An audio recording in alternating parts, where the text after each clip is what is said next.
Thanks for joining us for Religious Hard Talk. I'm Ian Boyne.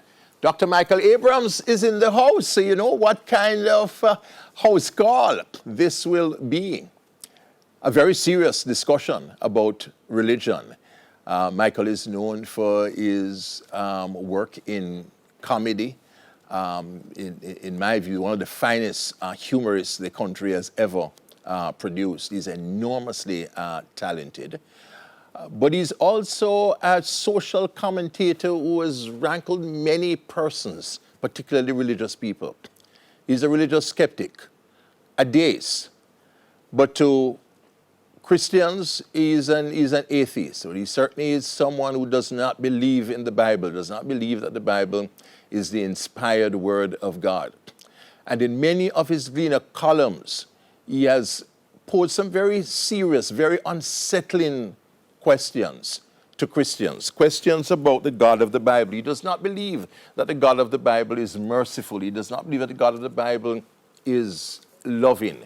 He does not believe that the God of the Bible is worthy of worship. Today we explore Michael's views. We put the questions to him that I think that you would want me to put to him. And we give him the opportunity to explain himself. So Michael Abrams on Religious Hard Talk, talking serious matters. We thank you so much for your company. Michael, good to have you. What a thing. I hope this building is insured, you know. Yeah. You know that lightning can strike this place, you know that. And I must say, this is not a live program, so don't come here with your placards, right? Right, please. You know, Wayne West and others, you can organize your demonstration some water for that one. Another time. Need some white rum for that one. But, Michael, tell us about, I have one of your articles here, Why I Walked Away from Christianity. You mentioned that when you were at university, your doubts increased. You really had serious problems with what you saw as a challenge to rationality that Christianity posed. Tell us about your journey to skepticism. I was raised as a Christian, and I remember as a child accepting Jesus from I was in Sunday school. Yeah. I used to go to Sunday school every Sunday. Yes. I started at an Anglican church, then I went to Grace Missionary Church. Went to Grace Missionary Church, an evangelical church. Spent many years there, and were you baptized there? I was baptized there as a teenager. Yes, I was. So you accepted Christianity personally. It was not just something that your parents imposed on you. Did you come to a point where you... They were not churchgoers. My father was not religious at all. My mom is a Christian, but she was not a churchgoer. But I was told to go to Sunday school. Mm-hmm. And it was... Thinking about, looking back, the way I accepted Christianity, it was really out of fear. And I think many people accept Christianity out of fear, especially when it's presented to us in childhood. Yes, yes. And it was a weird thing looking back, because they would tell us that God is loving and there's no greater love than God's love. And God knows all the hairs on your head and his eyes on the sparrow and all the lilies in the field. But if you don't accept his son, Jesus Christ, you're going to burn in hell forever. Yeah. I mean, they're kind of afraid our son had much less fire. So I said, you know, and then they would ask, so who wants Jesus? I was the first kid to put my hand up. Me, miss, I want Jesus, miss. Because I didn't want to burn up. That spares you everlasting burning. Oh, I didn't want that. I was afraid of that. And then they use even more scare tactics after you accept Jesus. They will tell you things like, no one knows the day nor the hour, and that Jesus will come like a thief in the night. Yes. And that just kept me in line. So even when my friends were doing other things like experimenting with sex and that kind of thing, I said, I'm not doing that. You started late? You started fornicating late? You're too fast. No, but I mean, this is not... Don't overpray this, man. You didn't. So what I'm saying, Christianity kept you in line. So when they started, I said, I'm not doing that, because next thing I decided to go broke my ducks. Yes. And Jesus turned up in the middle and my ducks broken. So I was totally scared. Oh. And I just gradually accepted stuff. I got baptized. I was in youth fellowship, used to go to church. Youth fellowship? And I went to a secular school. I went to Prairie, which doesn't exist anymore, but it was a secular school. Yes. And I was so religious that even when I was doing O-levels, they were not teaching it at the school at that level. And I was I was determined to do religious knowledge or whatever it was called at the time, and I went and did it by myself. Okay. Because this is the right way. Jesus is the only way. So all them Hindu people, them and them, no. It's all about Jesus. It's all about God and Jesus Christ, who is our Savior. And I strongly believe that going into university. Going to university, you believe that? Definitely. Jesus was the only way. Definitely. Only path to God. Since you asked me, yes, I was a virgin when I went there. So yeah, it You're a lasted virgin that long. up to university? Yeah, man, I was, I don't know. So You never I had believe... hanky-panky like many did in, early teenage. You're too fast, man. Just leave it at that. Leave it at that. Right, leave me alone. So I went to UWI. So I went to UWI. And I was still in that mode. Because I say, sex before marriage is wrong. And Jesus Christ is the only way. And then after a while, because I have a very inquiring mind, which is partly why I did medicine. I want to understand things. And many people in mainstream Christianity, for example, shun Jehovah's Witnesses. Yes. And I would say, why should I shun someone when I don't know their philosophy or theology? And I would invite them on the veranda and say, tell me about what you believe. Why do you believe these things? And I would listen. And I get the books and I'd read them. And some things made sense to me. Like when they say Jesus is not God. Yeah. I believe that Jesus is not God. And I understand their perspective. Yes. When they say that they don't celebrate birthdays, that's just weird. And the thing about the crucifix, I used to wear a crucifix all the time. And by the time the witness is done with me, I didn't know where it is. Oh, they convinced you on that? Oh, yes. It was a pagan symbol. Right. But I would listen and I would try to be objective. Because you can learn things from everybody. That's right. And then the Mormons will come, I'd invite them and say, tell me about your belief system. And they told me about Joseph Smith and about this thing about Jesus Christ going to South America. That's weird. Yes. But I listened. And then the more I went on, the more I engaged people of different denominations and learn about their theology. I learned about the Seventh-day Adventist Church. Yes. I have at least 2 copies of The Great Controversy at home. Yes, Mrs. White's book. So it was really trying to understand why people believe what they believe. But that began to show you the wide contradictions among Christians, reading the same book and coming to radically different conclusions. And I tell people you can put an Adventist, a Witness, a Pentecostal, and a Catholic at this table, put the Bible in the middle, and they will never agree on everything. Yeah. But they're going to say my way is the right way. And that amazes me. Yes. So what finally brought about the cracks in your Christian belief, the cracks in your edifice of belief? There are a few conversations I remember having that made me start to think. I remember once saying to a friend of mine who is an agnostic that, boy, this Rasta thing is weird to think that Selassie is God. And he said to me, yeah, but Christians think Jesus is God, and that's weird.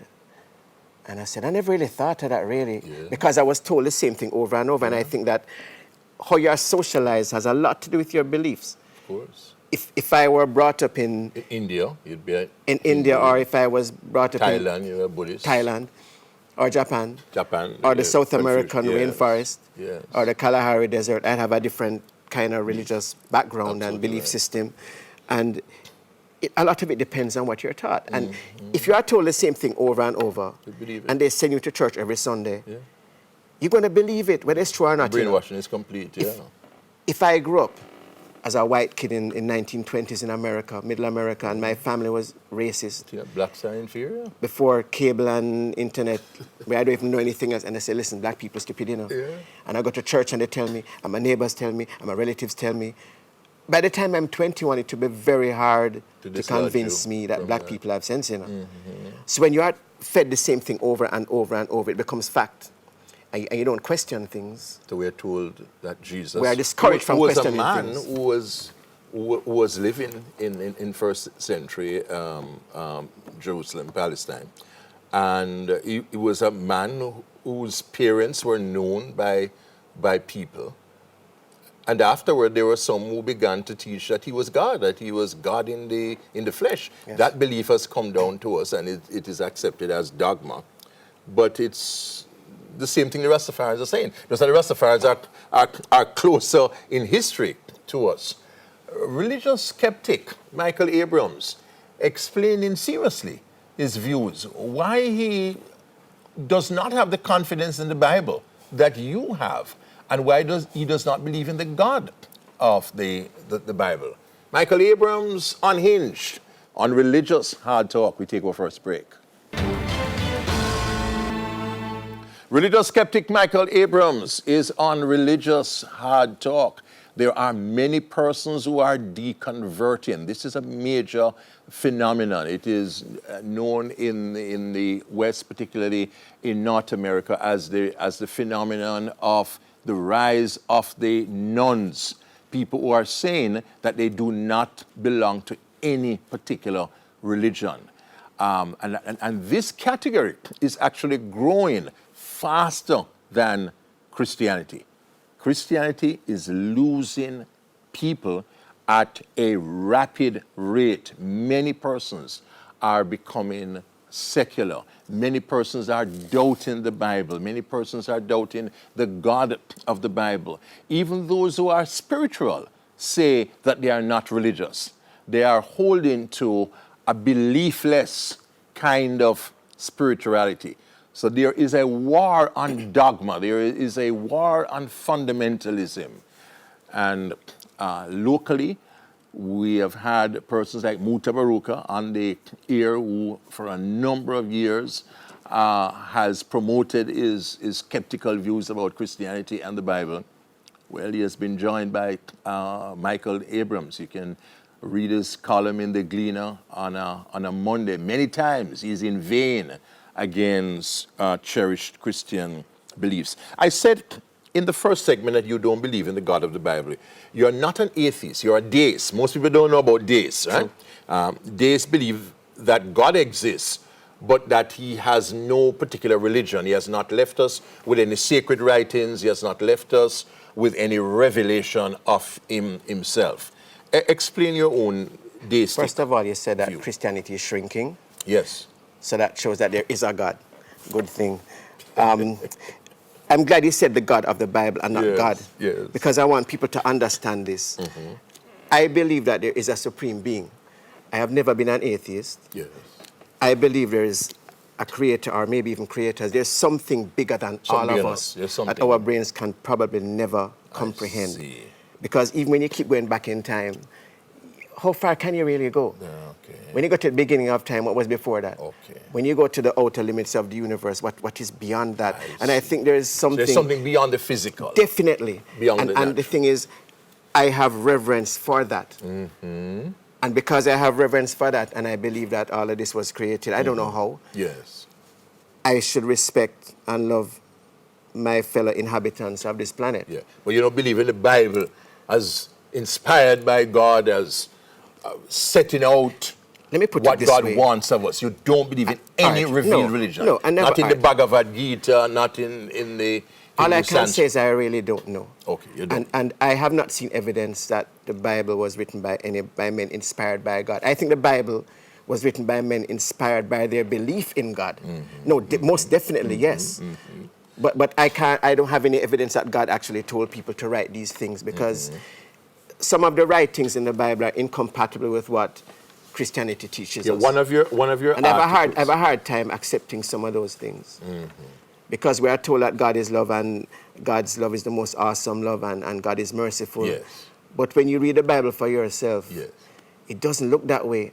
And a lot of the things I read for myself were things that they conveniently may not have told me when I was in Sunday school. Tell us about some of these things. But some very nasty stuff is in there. Nasty things in the Bible. And some things I don't understand. And I was even telling you before. I'm going to give you an analogy.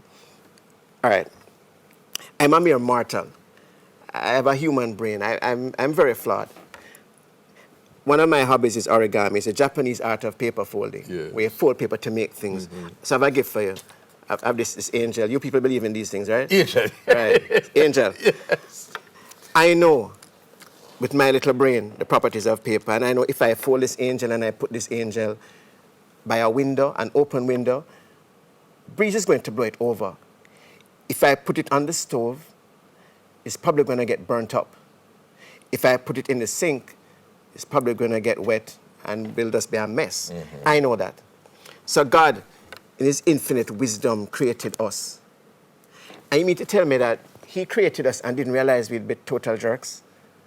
He must have known that, because when you create human beings with complex brains, Yes. when you have this thing called the cerebral cortex and you can think for yourself, when you have DNA that varies, Because God is you're supposed gonna have, to know everything. You're going to have different personalities. You're going to have defiant personalities. You're going to have meek personalities. And people are going to be influenced by their socialization and their childhood experiences. So you're going to tell me that after God made all of these people, one day he's going to say, you know what, it's true, man, I don't get too much trouble. I got John the Wall on. Yeah. You 8 people, come on this boat and go sail off with the animal them and stuff. He repented that he made man. That makes Doesn't no make any sense to to me. you. And then they're going to say that's a merciful being. To burn down entire cities and stuff because everybody was wicked, even the children and the elderly and the learning people with disabilities, really. And somebody turns and looks and they become a pillar of salt, which is death, because pillar of salt can't breed or reproduce or eat. So you know that. And there are so many instances of cruelty. Cruelty in the Bible. When David wanted Bathsheba, and he sent off her husband to die and had a baby. As died. punishment, God made the child die. This guy touched the ark, he died. Job was a really cool guy. Job was a wonderful person. And when God was talking to Satan to prove a point of how good Job was, They call him children. God allowed Satan to kill his children. And when I talk to Christians about this, they say, well, he got more kids after. I'm like, kids are not like marbles or dolls. You have children. Suppose one of your kids was to die horribly now. Do you think you'll ever get over that? So when people say these things to me, I get a bit annoyed and say, listen, if you're going to tell me that God is mighty, the God of the Bible is mighty and powerful, fine. But don't tell me no. And loving. No. And then his servant Elijah being mocked by some children. That's one of my favorite Bible stories. I'm not Bible. Second Kings. Second Kings. So Elijah went up in a whirlwind. So Elisha, who was his apprentice, was going to Bethel. And some kids start laugh after him and say, go up there, bald head, go up there, bald head. And Elisha said, yeah, watch me on now. And he rebuked them in the name of God. And then 2 bears, they say she-bears, came out and mauled 42 of them, 40 of the kids, young people. And he just kept walking to Samaria and then to wherever he was going, and it just done. Just done there, sir. Yes. And you see, if you watch the news and you hear that somebody dissed somebody, when the person get dissed, them kill the person, you say, what a wicked person. But you read the Bible and somebody get dissed and people get killed, and you say, okay, that's okay. God says you should do it, so that's okay. You should never diss him. So it's okay if God does it. Yeah, man, it's okay. Whatever God does is moral. So that what is moral is arbitrary. And Plato, in his famous Euthyphro dilemma, posed that issue. Is an action good because God does that action, or is an action good in itself? Because some of the things that Christians would say are barbaric, if God does them, once God does them, it's okay. It's good. It's okay. So when you watch the news and you hear that somebody told somebody to kill somebody, all right, like hear that cartel allegedly tell somebody to kill somebody, and they say, boy, what a wicked man. Bible is that God tell people to kill off all the Amalekites, kill all of them. Kill even the animals. Children, even the animal them. The animals. And I'm like, whoa, that rough.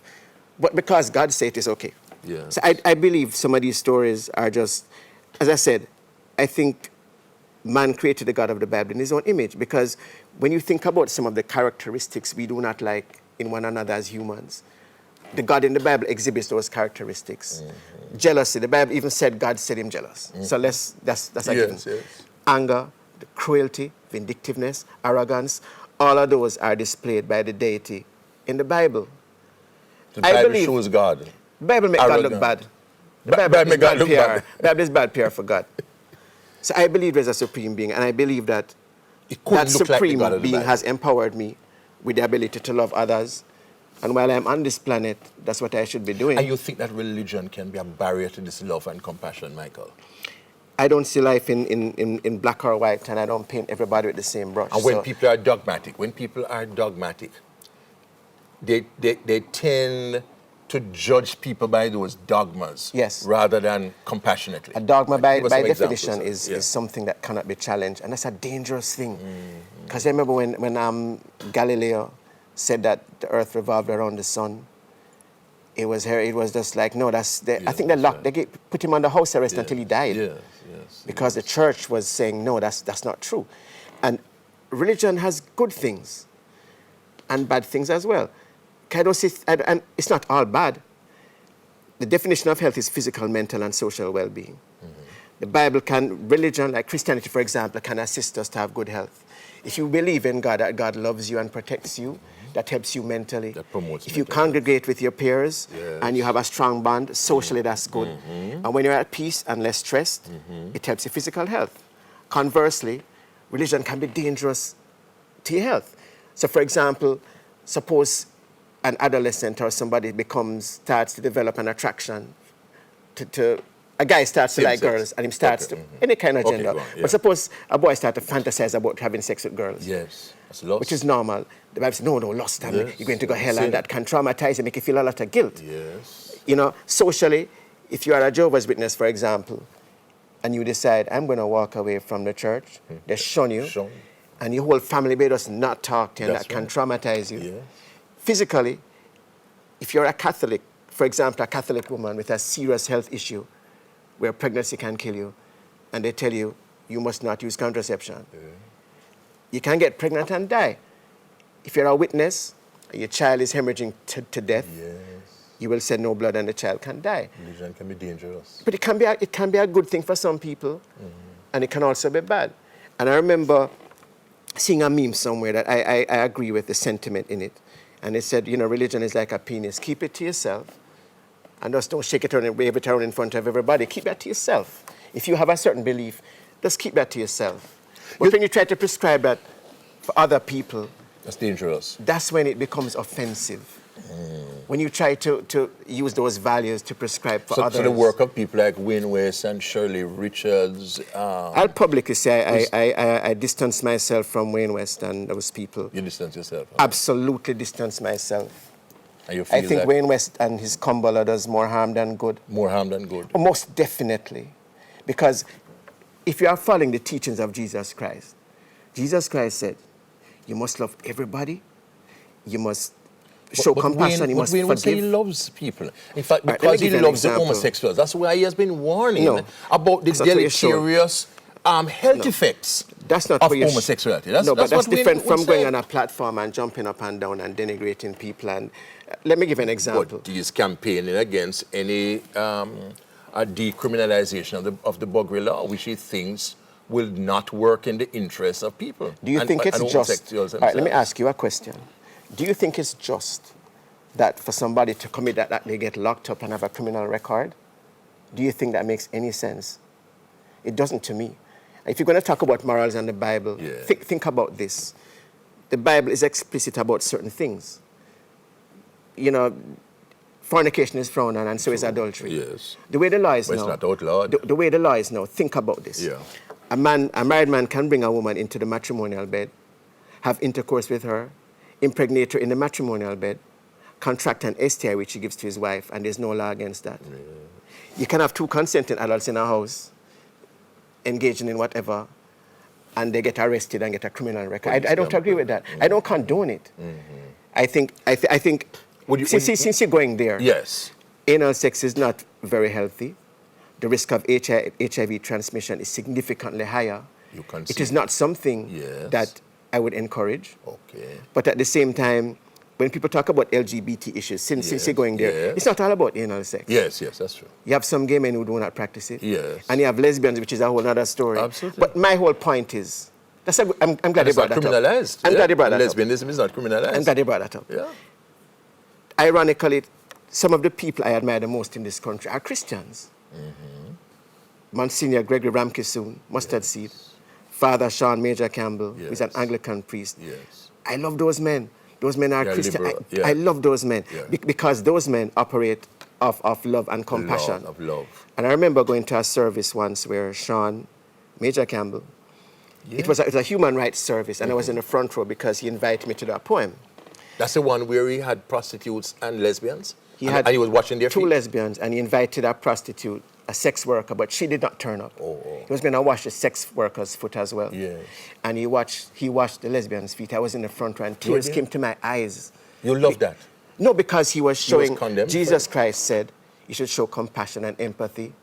And the rejects, the pariahs of society, you must love them. And those are the pariahs in our society. So when I see the man in his priestly garments, when I see him in his priestly garments, bend down, wash your man them foot, I'm like, that's what Jesus said we should do. We should love everybody. Leave the judgment to God. You know, leave that to God. Yes. When you're on the planet and you have other people to deal with, we all have our flaws. We all have our issues. We all have our shortcomings. But don't discriminate against people because they are different or because your book says whatever. You know, they're not hurting anybody. At this point, we have more things to say about homosexuality. What does Michael think about gay marriage? Is he in favor of gay marriage? We have those issues to explore when we come back on Religious Hard Talk.